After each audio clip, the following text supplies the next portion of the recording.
બીજા મેનેજમેન્ટ પણ જોડાઈ ચૂક્યા છે. જિંદાલ વર્લ્ડ વાઇડના મેનેજમેન્ટ જોડાયા છે આપણી સાથે. આગળ રિઝલ્ટ્સ સાથે જ ઇન્ડસ્ટ્રી પેરામીટર્સ, આ બધા જ મુદ્દાઓ પર ચર્ચા કરશે. કંપનીના કોર્पोरेट फाइनेंस हेड गौरव दावड़ा जोड़ाई चुका है. सर शुक्रिया मेरे साथ आज जुड़ने के लिए. सबसे पहले तो डिमांड किस तरीके से वर्कआउट हो रही है इससे शुरुआत करें, क्योंकि पिछला एक पूरा साल मैं जितने भी कॉर्पोरेट से बात कर रही हूँ थोड़ा डिसरप्टिव रहा था और यहाँ से चीज़ें थोड़ी नॉर्मलाइज अब हो रही है और जिस तरीके से डिमांड आगे बढ़ती हुई दिख रही है वो काइंड ऑफ पिछले कुछ सालों के मुकाबले काफ़ी स्ट्रॉन्ग पैरामीटर्स के ऊपर है. क्योंकि हम लोग काफ़ी वक्त के बाद बातचीत कर रहे हैं, उसी से मैं शुरुआत करना चाह रही थी. एक ग्राउंड लेवल पिक्चर किस तरीके से आप देख रहे हैं, एक आइडिया अगर आप मुझे दे पाएं. श्योर, थैंक यू आपके शो में मुझे बुलाने को. जैसे आपने कहा डिमांड बहुत अच्छा है, एक्सपोर्ट डिमांड भी काफ़ी स्ट्रांग है और हम लोग देख रहे हैं कि डोमेस्टिक बिजनेस जो हमारा आज 60-70% जो बिजनेस होता है डोमेस्टिक मार्केट में होता है, वो आज की तारीख में हम लोग को लगा था कि वो थोड़ा स्लो पिकअप होगा, लेकिन आपने जैसे ठीक बोला बहुत स्ट्रांग तरीके से इस डोमेस्टिक मार्केट भी पिकअप हुआ है और एक्सपोर्ट मार्केट भी काफ़ी तेजी में है. और स्पेशली ये जो पूरे चाइना का जो प्रॉब्लम पूरे ग्लोब में हो रहा है, पूरे सप्लाई चेन डिस्टर्ब हो गया है, उसका सबसे बड़ा बेनिफिशियरी इंडिया है. और बड़े मैन्युफैक्चरर जैसे हम हैं डेनिम फैब्रिक में, सबसे ज़्यादा बेनिफिट हम ले सकते हैं. Okay, agreed sir. और ये वॉल्यूम्स के फ्रंट पे कैसे ट्रांसलेट होगा, ये सेकेंड हाफ के लिए क्या एक्सपेक्ट करूं मैं, और साथ ही क्योंकि हम लोग डिस्कशन कर ही रहे हैं इतनी स्ट्रॉन्ग डिमांड के बारे में, एक्सपोर्ट मार्केट्स के अंदर ये कितना मल्टीप्लायर इफेक्ट देता हुआ आप देख रहे हैं, क्योंकि एक इंडस्ट्री शिफ्ट तो दिखा है फ्रॉम चाइना टुवर्ड्स इंडिया, तो वहां से कितना और मोमेंटम कंटिन्यू हो सकता है. तो मैं आपको थोड़ा पर्सपेक्टिव देता हूँ. 3 साल पहले हमारा एक्सपोर्ट बिजनेस जीरो था. हमारा पूरा जो बिजनेस होता था वो डोमेस्टिक मार्केट से होता था. आज की तारीख में ऑलमोस्ट 25 से 27% हमारा जो बिजनेस है वो एक्सपोर्ट से आता है और हमको ये दिख रहा है कि आगे जाके ऑलमोस्ट 50% बिजनेस हमारा एक्सपोर्ट मार्केट से आएगा. और वॉल्यूम्स की बात करें तो वॉल्यूम्स में भी हाई सिंगल डिजिट्स की अपटेक आई है. प्राइसिंग में भी डबल डिजिट्स की हमने बढ़ोतरी देखी है. और क्योंकि रॉ मटेरियल, हमारा जो मेन रॉ मटेरियल कॉटन है, उसका भाव काफी ऊपर चला गया है, उसके हिसाब से हमें थोड़ा प्राइस मार्केट में बढ़ा के एंड कस्टमर को पास ऑन करना पड़ रहा है.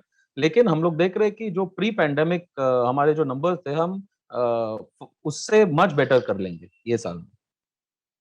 Okay, agreed sir. अच्छा, इसी के ऊपर आप रॉ मटेरियल प्राइसेस की जो बात कर रहे थे, मैं मार्जिन्स के ऊपर एक इफेक्टिव किस तरीके से ट्रांसलेशन होगा ये आप अगर मुझे बता पाएं, क्योंकि हम लोग जिस तरीके से इस बार के नंबर्स देख रहे हैं तकरीबन 8% के अराउंड थे मार्जिन्स, 11% से घट के 8% पर हुए हैं.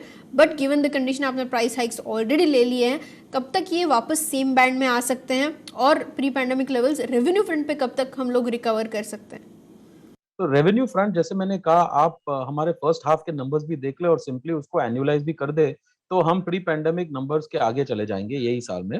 रही बात मार्जिन की, तो हम देख रहे हैं कि मार्जिन प्रोफाइल जो है वो, क्योंकि हमारा एक्सपोर्ट बिजनेस काफी बढ़ रहा है जहाँ पे मार्जिन थोड़े बेटर है और डोमेस्टिक मार्केट में भी हम लोग थोड़े बहुत मार्जिन कैप्चर कर सके हैं प्राइस इंक्रीज के बाद. तो हमको लगता है नेक्स्ट 1 से 2 साल में हम लोग आराम से जो पहले डबल डिजिट मार्जिन हुआ करते थे वो हम आगे जाके भी वो मार्जिन अचीव कर पाएंगे, क्योंकि हम अपनी कैपेसिटी भी बढ़ा रहे हैं, बहुत स्पिनिंग कैपेसिटी और आगे फ्रंट एंड डेनिम कैपेसिटी भी बढ़ा रहे हैं. तो हमको लगता है कि ये मार्जिन एक्सपेंशन नेक्स्ट 1-2 साल में हम लोग मिड डबल डिजिट्स पे पहुंच सकते हैं. ओके, इसी के ऊपर मुझे एक्चुअली 2 या 3 सवाल पूछना है और मेरे पास समय थोड़ा कम है तो मैं क्विकली ले लेती हूँ. आपकी केपेक्स के टारगेट तकरीबन 700 करोड़ के अराउंड थे. क्या अपडेट है, कितना यूजेज हो चुका है, नेक्स्ट 5 इयर्स के लिए किस तरीके से शेप अप हो रहा है? कैपेसिटीज आपने बताया ऐड ऑन होंगी, क्या क्वांटम में ऐड ऑन होंगी, इसके ऊपर कुछ डिटेल्स? तो जैसे आपको पता है हमारी टोटल केपेक्स 700 करोड़ की है. करीब ये 2 फेज में स्प्लिट है. 350 करोड़ जो पहली फेज की केपेक्स है वो ऑलरेडी उसका फाइनेंशियल क्लोजर ऑलमोस्ट हो चुका है और उसका civil construction work, machine ordering, advances for machine सब दे चुके हैं हम. और ये कैपेसिटी जो है नेक्स्ट 6 से 7 महीने में ऑपरेशनल हो जाएगी.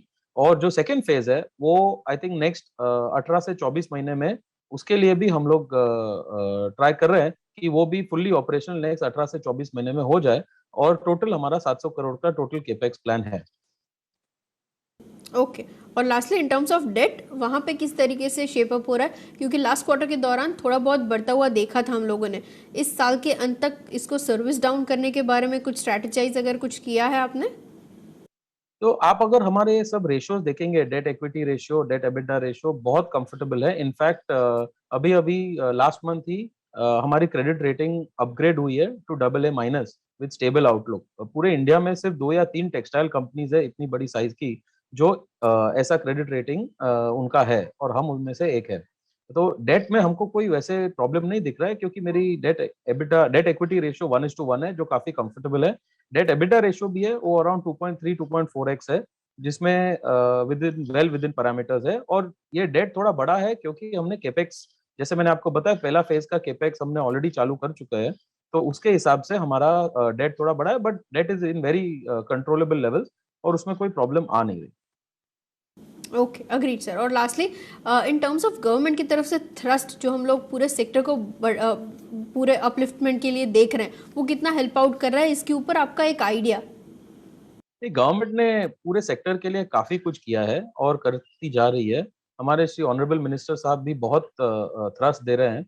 एंड अभी के लिए मैनमेड फाइबर्स के लिए PLI स्कीम भी निकली है, मेगा टेक्सटाइल पार्क्स भी निकले हैं, वो सब स्कीम्स गवर्नमेंट ने अनाउंस की है।